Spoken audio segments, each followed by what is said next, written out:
One of my favorite stories is when JFK went to go visit the NASA Space Center, and he saw a janitor holding a broom, and he asked him what he was doing, and the janitor replied, "Mr. President, I'm helping put a man on the moon." Purpose is that feeling that you are a part of something bigger than yourself, that you are needed, and that you have something better ahead to work for. Purpose is what creates true happiness. Every generation has its defining works. More than 300,000 people worked to put that man on the moon, including that janitor. Millions of volunteers immunized children around the world against polio, and millions of more people built the Hoover Dam and other great projects. And now it's our generation's turn to do great things. Now I know, maybe you're thinking, I don't know how to build a dam. I don't know how to get 1 million people involved in anything. Well, let me tell you a secret. No one does when they begin. Ideas don't come out fully formed. They only become clear as you work on them. You just have to get started.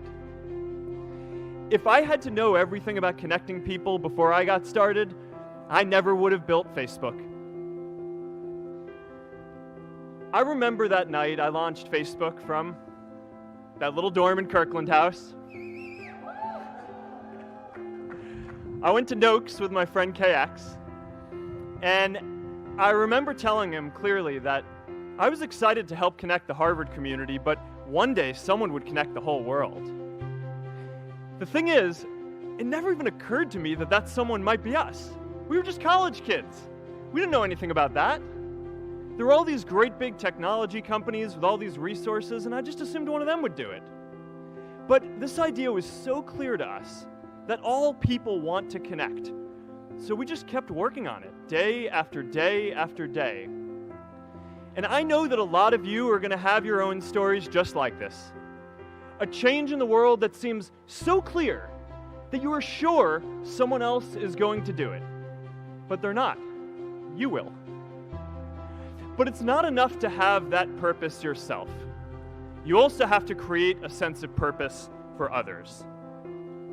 Anyone working on a big vision is going to get called crazy, even if you end up right. Anyone taking on a complex problem is going to get blamed for not fully understanding it, even though it's impossible to know everything up front. Anyone taking initiative will always get criticized for moving too fast, because there's always someone who wants to slow you down. An entrepreneurial culture thrives when it is easy to try lots of new ideas. Facebook wasn't the first thing I built. I also built chat systems and games, study tools and music players, and I'm not alone. J.K. Rowling got rejected 12 times before she finally wrote and published Harry Potter. Even Beyoncé had to make hundreds of songs to get Halo. The greatest successes come from having the freedom to fail.